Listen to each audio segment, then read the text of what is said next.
Welcome back to TriforceFX. If you haven't noticed, it's been a while since our last video, and unfortunately that's probably not going to change anytime soon, simply because all of our crew is scattered everywhere.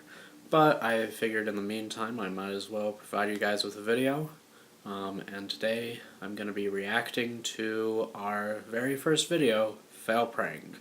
Also going to be providing a little bit of commentary, so hopefully this will be fun. Alright, let's go do it. When we first put this together, there was just this whole thing, and we're like, well, we don't really like the opening, but we put a lot of work into it, so we're going to keep it. But we might as well put in a little bit at the beginning, redirecting people to the fun part. One of the things about Fail Prank is that we just had so many ideas, and we all decided that we should put in all those ideas. So you have stuff like, oh, we want a hot tub scene, so we put in a hot tub scene. Oh, we want jump off the roof scene, so we'll put that in. That's part of the reason why it's kind of a convoluted mess, but it's also fun. For this setup, we just grabbed every single computer we had, and every other thing that looked cool, and put it on a desk. If you look closely, you can see that there are no tacks. There's funny special effects in weird places. Like that slow-mo was horrible. Since we only had one camera at the time, he actually had to react to that multiple times, actually. Funny story, this actually isn't the first version of Fail Prank. There were at least 2 more versions beforehand. One of them was completely on the green screen. I mean, a lot of this stuff was the same way, but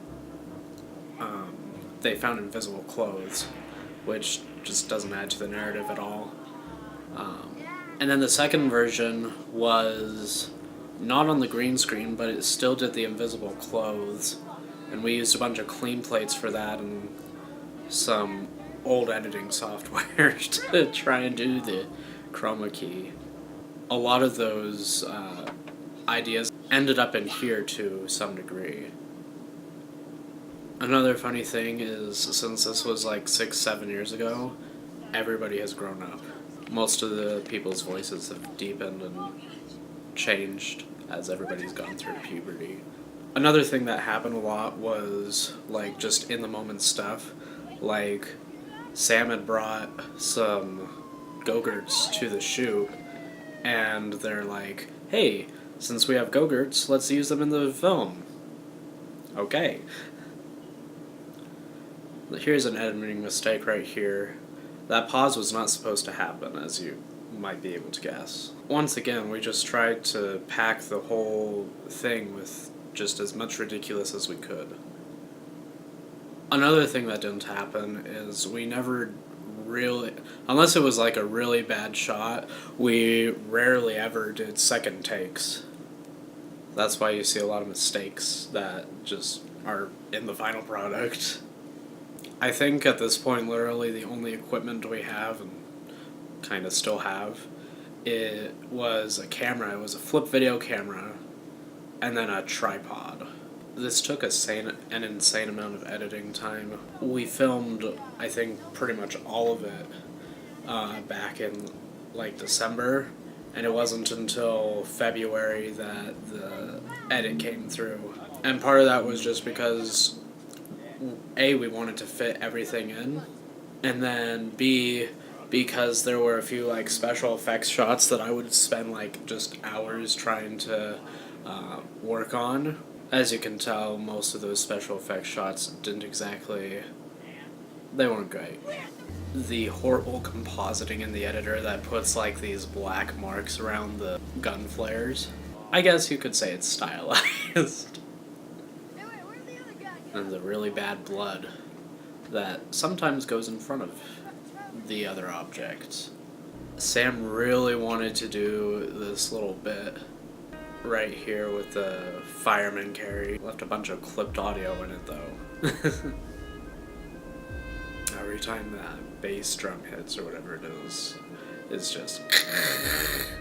If that was going at normal speed, which it was obviously, I can't imagine that would have been comfortable when you laid him down. It's always funny how, like, they have the police siren, even though, like, nothing's going on, and they don't really have a vehicle. They're just, like, walking onto the scene, and it's just like, crappiest coffin ever. Nobody knows what his name was. It was a friend, a companion. A lot of this stuff in this was just completely ad-libbed. Hey, I recognize... That's the wanted guy! That's what he said. I was supposed to say, I recognize his butt from her, referencing the thing earlier, but I was just so bad at all my lines. These horribly green-screened bars. Not to mention the summary at the end. Like, this is what happened during this video. Okay, if you're complaining about not getting your Pizza Hut, you obviously need to work out your life. Anyway, I hope you enjoyed that. If you liked that and want to see more, comment below what you want the next video to be that we go back and review and take a look at. Like, comment, subscribe if you haven't already, and we'll see you next time.